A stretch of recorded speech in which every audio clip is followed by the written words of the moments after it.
నువ్వు అనుకుంటున్నా నా జీవితం ఏమిటి ఇలా తగలబడింది అని నువ్వు అనుకుంటున్నావు, కానీ తగలబడింది అనుకుంటున్నావు, కానీ వాస్తవంగా నీ జీవితము తగలబడలేదు.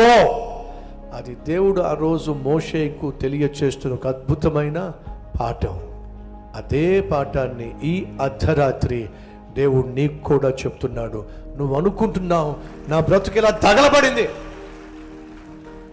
నువ్వు అనుకుంటున్నావు నా జీవితం ఇలా తగలబడింది, కాబట్టి నా జీవితంలో ఇంకెన్నటికీ మంచి రోజులు నేను చూడలేను, మంచి గతి నాకు ఉండదు, మంచి ఉద్యోగం నాకు రాదు, నా కుటుంబం సెటిల్ కాదు, నా బిడ్డలు బాగుపడరు, నా బ్రతుకు ఇంతే ఇలాగే తగలబడిపోయింది అని నువ్వు అనుకుంటున్నావు. దేవుడు ఈ రాత్రి నీకు చెప్తున్నాడు, తగలబడింది తగలబడుతుంది అని నువ్వు అనుకుంటున్నావు, కానీ నేను చెప్తున్నా తగలబడలేదు, తగలబడుతున్నట్టుగా కనిపిస్తుంది అంతే.